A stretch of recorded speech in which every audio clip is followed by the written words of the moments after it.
실화는 오랜만이네요. 시험 대비 중 겪은 일이 여러 개 생겨서 이렇게 끄적여 봅니다. 재미있게 읽어주세요. 시험 대비를 하다 보면 저는 가끔 이상한 기분을 느끼기도 합니다. 예를 들어 갑작스럽게 소름이 돋는다든가 혹은 방에서 멀리 떨어진 화장실의 물소리가 들린다든가 하는 괴상한 일들이지요. 그날도 새벽을 넘기며 시험 대비를 하고 있는 중이었습니다. 여간 어려운 문제 하나를 붙들고 낑낑대던 와중 목이 말라 거실로 나왔습니다. 그렇게 물을 먹고 나니 또 게을러지는 제 자신이 조금은 한심스럽더군요. 쉬는 시간이라는 핑계를 대며 전 친구놈과 문자를 하던 와중 문득 배가 고파오더군요. 뭐 먹을 거 없나? 하고 냉장고를 이리저리 뒤적거렸습니다. 한참을 뒤적거리다 보니 샌드위치 하나가 남아있더군요.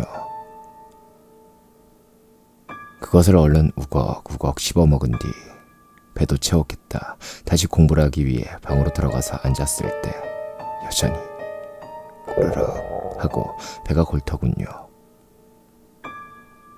근데 그렇다고 이 와중에 밖으로 나갈 수도 없는 것이지 않습니까? 그래서 스스로 자제를 하며 겨우 참고 공부를 하는데 이게 영 집중이 안 되더군요. 그리고 정신을 차렸을 때 전 이미 추리닝을 입고 모자를 쓴 뒤 조심스럽게 현관문을 따고 있었습니다. 에이, 뭐 어때? 그렇게 자기 합리화를 시킨 뒤 현관문을 살며시 닫고 전 엘리베이터를 기다렸습니다. 고요함. 그 적막한 새벽에 찻소리가 가끔 들릴 뿐 사람 소리라고는 도저히 들리지도 않았습니다. 그리고 시간을 확인해 보니 새벽 3시 24분쯤이 되었더군요.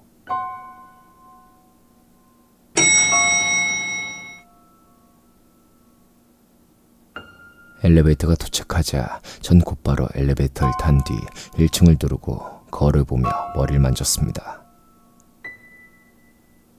문제가 풀리지 않아 이리저리 뜯고 뜯었던 흔적이 머리에 고스란히 남아있던 터라 머리를 뚫는데 애 좀 먹고 있을 때쯤 1층입니다. 벌써 도착했더라고요. 에이, 뭐 밤인데 누가 보려고. 그날따라 혼잣말이 참 많이도 나왔습니다.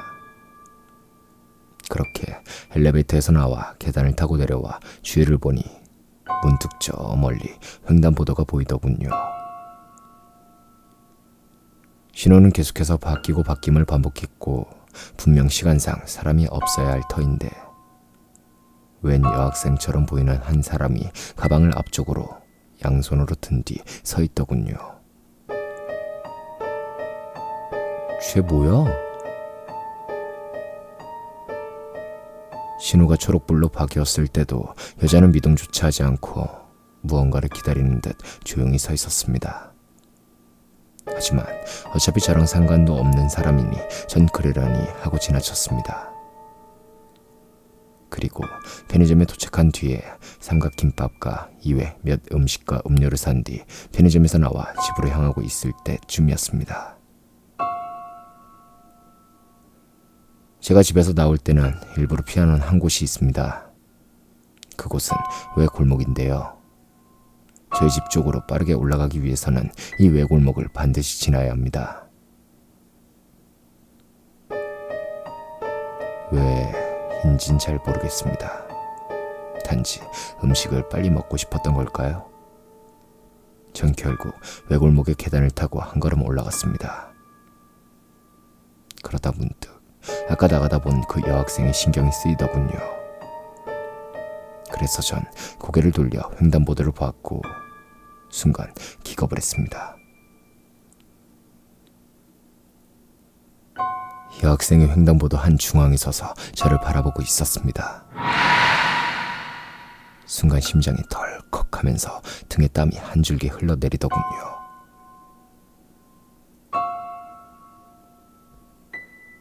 그냥 가자. 그냥 가자.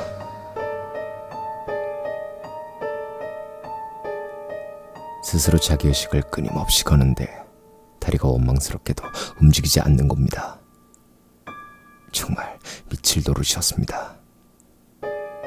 그때 여학생 방향 쪽 도로에서 차 소리가 들려오기 시작했습니다.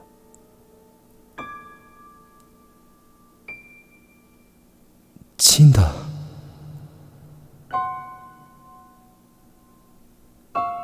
그런 생각을 하니 그제야 다리가 움직이더군요.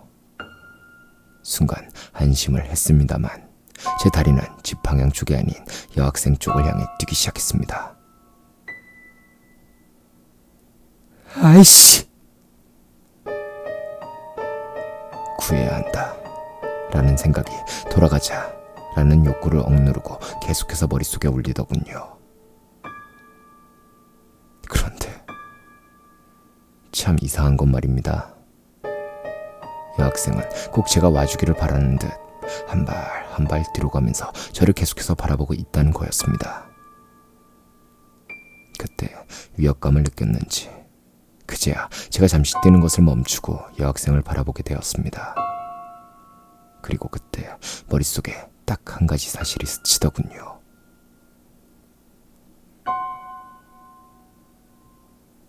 왜 경적이 안 울려?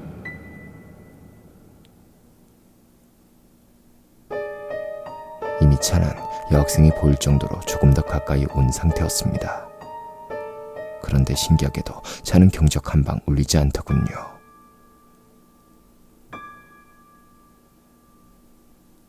저건 사람이 아니다.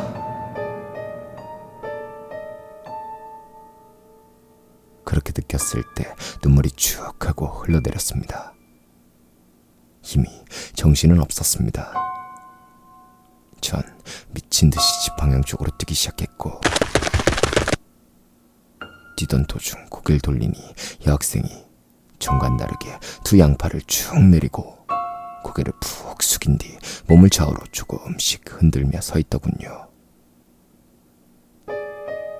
그것을 보니 몸에 한기가 쭉 올라오면서 점점 다리가 빨라졌습니다. 심장 소리가 귀에 들리는 듯했고 땀은 비 오듯 쏟아지더군요. 또 그대로 서 있어줬으면 정말 고마웠을 겁니다. 제가 한참을 달리고 있노라니.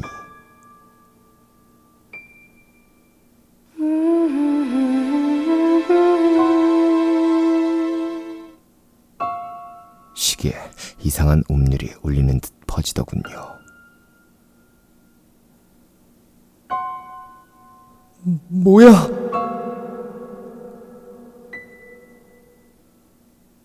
하고 뒤를 돌아 여학생을 바라봤을 때 전 그녀가 인간이 아니라는 것을 정수리가 부러지듯 느꼈습니다. 여학생은 달려오고 있었습니다. 비록 느린 속도였지만 그 미묘한 음료를 계속해서 입으로 떨며 천천히 끊기듯 카메라에 한 방씩 지키듯 조금씩 제 쪽으로 다가오고 있었습니다.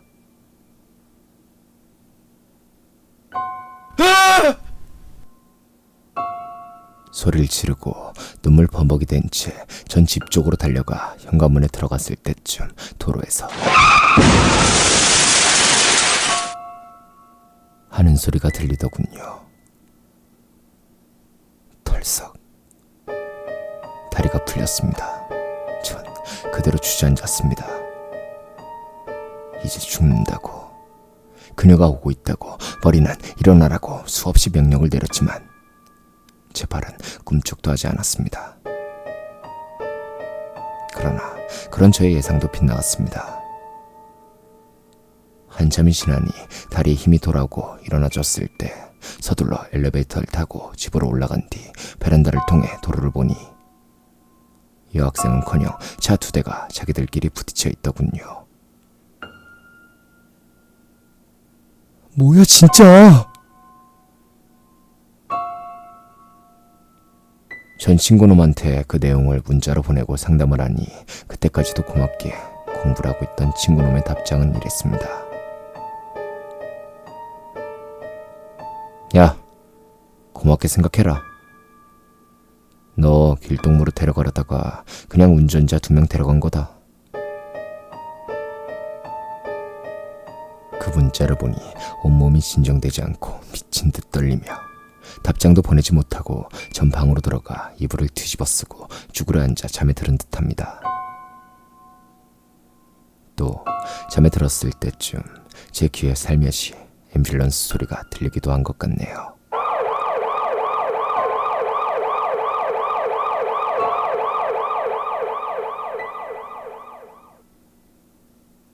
이상입니다.